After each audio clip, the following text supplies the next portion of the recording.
नमस्कार। आज आम बनइबा पोटल खुड़मा। तापाई एठी मु नेछि पोटल ताकू दुई पटरू काटी देकी ता चोपा छडे नै ताकू मझिरु फाळ करि देइछि। आलू को लंबा लंबा करी काटी नेछि। तापरे नडिया चारमगज काजू पोस्त नेछि।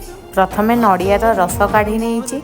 तापरे काजू चारमगज पोस्त को बाटी नहीं हेते टिके पानी देई ताको भल भाबरे पेस्ट बनै नेछि। धनिया जीरा और गोटा मसला को नहीं अदा रसुण सह मिसाई पेस्ट बनाई नेछि।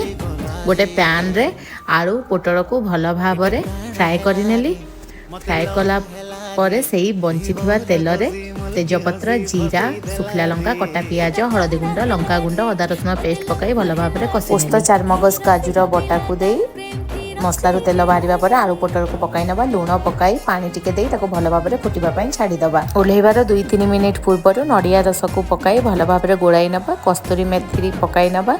रेसिपीटी भल लागिथिले please like share and subscribe.